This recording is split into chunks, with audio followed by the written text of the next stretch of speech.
እንደሜ ነቁጭ በል ላናግርህ ፈልጋለሁ። የፖርን አዲክሽን አለካ? አዲክት ነህ በጣም ሴጋ ትመታለህ። ደስተኛ አይደለህም ይገባኛል። ኢቭን ዛሬ ሴጋ መታላ ቁጭት ላይ ነህ ያለው በጣም ራስን እየጠላህ ነው ምናምን በቃ ድክመት እየተሰማ ነው። ከዚህ ህይወት የማታመልጥ እየመሰለ ነው። አሁን የምነግርህ ምክር ማለት ነው ከምትጠብቀው ተቃራኒ የሆነ ምክር ነው። ምክንያቱም ከራሲ ጀምሮ በጣም ብዙ ሰዎች ፖርን ማየት እንድታቆም ሴጋ መምታት እንድታቆም ነግረውሃል። ስማኝ ነገር ወንድሜ፣ ኦኬ ሁላችንም ጎዶሎነት አለብን ከኔ ጀምሮ። እኔም ሴጋ መታለሁ አንዳንዴ ለባ እኔም ፖርን ማየት የማልፈልግባቸው ቀናቶች ገብቼ የማይበት ቀናቶች አሉ ለባ። እሺ ስማ ብቻህን አይደለም። እኔ እንደዚህ ብዬ መናገሬ በጣም ብዙ ሰዎች ይስቁልኛል አውቀዋለሁ። ኢቭን ስም ወጥቶልኛል አርነሴጋይ ፋክን ኦፍ ኮርስ አስመሳይ የሆነ ህይወት ያለው ሰው ነው ያለው እዚህ ዓለም ውስጥ። ብቻ ሆነህ እዚህ ጨለማ ውስጥ እየኖርክ እንዳለ ይሰማሃል። ይህ ሁሉ ድክመት ያንተ ብቻ እንደሆነ ይመስላል። ሁላችንም ማለት ሁላችንም ተዘፍቀንበታል።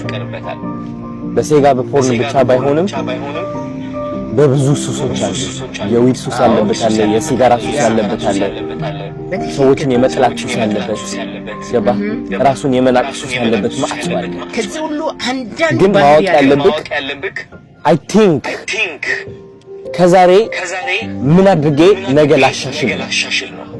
ላሻሽል የሚለው ነገር ደግሞ ወይኔ በቃ እንዴት አድርጌ ሲጋ ላቋርጥ፣ እንዴት አድርጌ ፖል ማይት ላቋርጥ ሳይሆን እንዴት አድርጌ ለራሴ ትንሽ የዋህ ነኝ፣ እንዴት አድርጌ ራሴን ከነጎደሎነቴ እንዴት አድርጌ ራሴን ልቀበል ገባ። like how can I be in peace with myself? ውስጤ ላይ ሰላም እንዴት ልፍጠር? እንዴት አድርጌ ከተፈጥሮ ጋር ልገናኝ? እንዴት አድርጌ አይምሮዬ ላይ ያሉ መጥፎ የሆኑ ጩኸቶች፣ እኔን የሚሰድቡኝ የሚያወዳድቁኝ ስድቦች እንዴት አድርጌ ከነሱ ጋር ሰላም ልፍጠር? በትክክል ዓላማክ ይህ መሆን አለበት። የኔ ዓላማ ወደዚህ ነው የተቀየረው።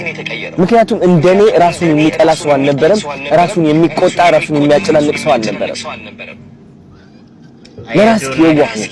ለራሴ የዋህ ሆናለሁ። ሁላችንም የየራሳችን ጎዶሎነት ሱስ አለብን። በባህል የሚያስነውር በሀበሻ የሚያሰድብ ጸበል ሂድ የሚያስብል ሱስ አለብን ሁላችንም። ማንም ግን ወጣ አትናገርም። ሁሉ አፏን ይዛ ጨጭ ብላለች። አስመሳይ ነው ሁሉ። አትሸወድ፣ ብቻህን አይደለም። ወደሃለሁ ወንድም፣ በርታለሁ። ይመች። አጨበጨብኩ።